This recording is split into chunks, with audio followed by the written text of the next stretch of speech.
po yung ininvest ko ng 8% per month sa loob po ng 10 buwan. So makakatanggap po ako ng 80,000 sa 10 buwan. Tapos nangako rin po sila after po nung 80,000, bibigyan po nila kami ng 2 months para maibalik po yung kapital na nilabas ko po. Subalit hindi pa man nakaka-payout si JJ, ang dating dinutumog ng bodega bigla na lang nagsara.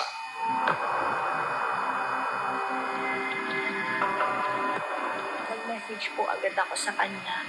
Hindi po siya nag-reply. Ang sabi niya lang po sa akin after ng ilang araw na yun nga po, magsasara daw po muna siya pansamantala dahil nga daw po meron daw po siyang death threat, mga ganun po. Dahil nga po meron mga supplier na natakbuhan niya na inaano na po siya, kinakausap na po siya pero hindi po talaga siya nakipag-usap kahit po sa mga investor. Ganito rin ang naranasan ng housewife na si Jessie.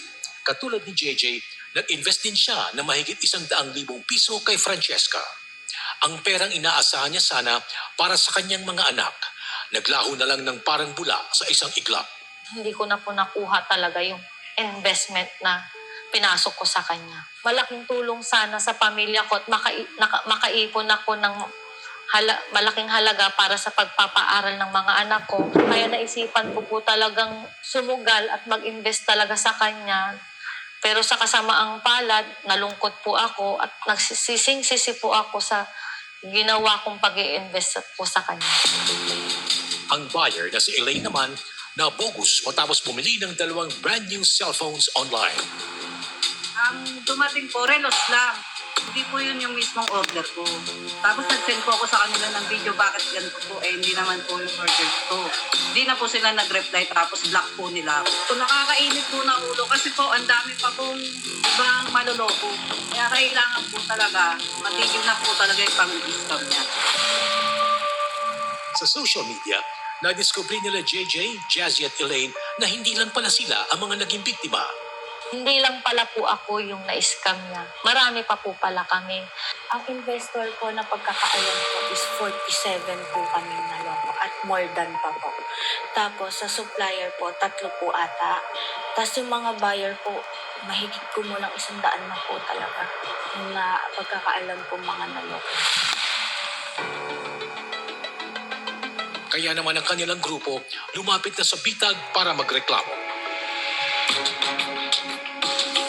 Ang pagkakalap ng investor sa loob ng sinasabing social media ay bawal na bawal na bawal. Nung araw pa naman sinasabi to. Ito po yung panloloko, deceit. Kasama po yung sinasabi ng mga pang-aabuso ng kanilang popularidad, pang-aabuso ng kanilang posisyon. At doon po sa mga taong mga sakim.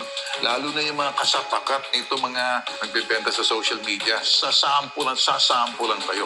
Bibigyan kita ng pagkakataon. Manawagan ka. Ang mga iba pang na biktima, ini-encourage namin kayo na sumama pa para lalo siyang makulong. Hindi na ako nag-aangad mabalik. Makulong ka lang. Tutulungan namin kayo, sasamahan namin kayo, pasisikapin namin siya, ihahanda namin yung lambat at yung patibong, huhulihin to sa pamamagitan ng tamang proseso, deklarasyon namin ng giyera sa sino man kumakalap ng investor sa social media. Hindi na bago sa bitag ang ganitong sumbong tungkol sa investment scam. Marami ng mga modus ang inilantad noon ng bitag para